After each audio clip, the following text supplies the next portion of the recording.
Blvd. She told me all about it. She told me that she could not see any blue skies beyond her black eyes because her guy tried to beat her into the color purple.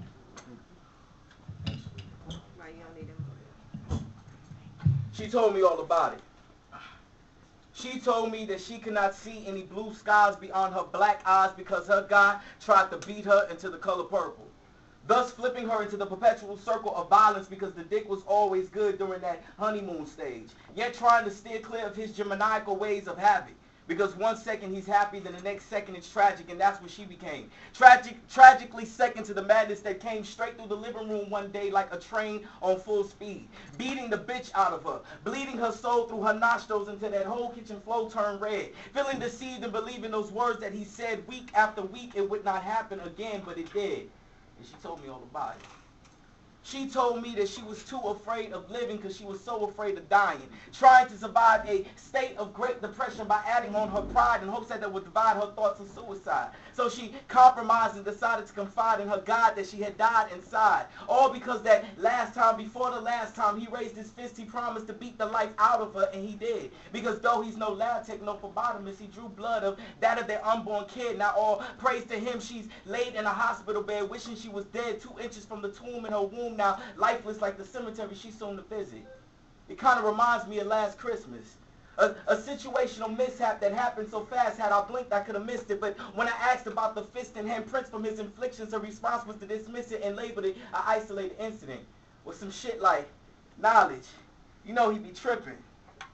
What had happened was, he had a little bit too much eggnog that fogged his vision, so he thought I was kissing some dude on the cheek, which just so happened to be my brother I ain't seen in like 10 light years. But now 1.5 years later, those scars are starting to clear from her face, but still can erase the many tears. Her heart bled every time he said, I love you. It won't happen again, because it did. And though his lips flow smooth with that love shit, his actions contradict. Like OJ's glove, his words and actions didn't fit. But just like OJ, she overlooked and overpassed the facts off as a mistrial, saying that this trial and tribulation shit could be found in any relationship. Just look at Ike and Tina. Needless to say, that statement didn't mean much, because what's love got to do with a nigga putting his hands on you?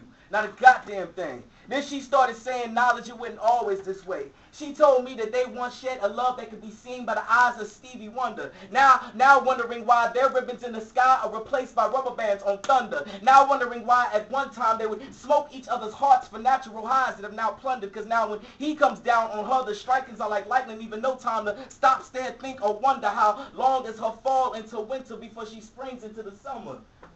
Then she told me that deep down inside she knows he really loves her, but she didn't really know. Cause like so many other pretty young flowers, her absentee father was the water she needed to grow. But just to show us my name is knowledge, I schooled her and said, baby girl, you don't know what love is. Love, that real shit, is a man who would sing for you a song that has no words, yet using nouns and verbs that reach so deep beneath your epidermis, they give you soulgasms when you hear them. Love, that real shit, is the only time a man is willing to place his hands on you is when he wants the physical connection between you two to be so much that he could touch your stomach and feel your menstrual cramps. But you ain't ready for that, because you too busy looking in all the wrong places for someone else's love to build you up. But if the heart is a house for love, then Home Depot had it right when they said build it yourself. But she told me that she cannot see where I was coming from because love was blind. But I told her that love is not blind, because love, that real shit, is strong. Because love, that real shit, conquers all. For when I finally learned to love myself, my eyes have never seen more clearly. My soul's cup of joy runneth over in victory. The melodies of my heart, songs of peace, triumph, and symphony, and none of that could have happened had I not learned to love me. None of that could have occurred had I learned not to put myself first and my needs. It almost reminds me of the time that doctor looked me in my eye and said, knowledge, you got cancer of the brain.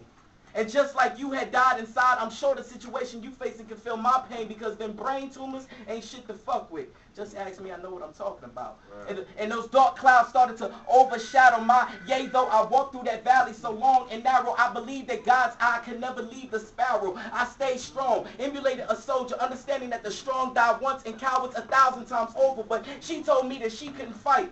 She told me it was too dark to see past her knight in shining armor. And because this was my sister, this mister was about to make me remember that I'm from the hood, leaving me subject to a misdemeanor, all because this mister means her no good, and she ain't no better. Expecting me to better understand the many times she understood, the many times he overstood his boundary. Fuck that. And all that's in you that's steadily trying to crack that mirror in you that's revealing the truth. And what you need to do is just change the image.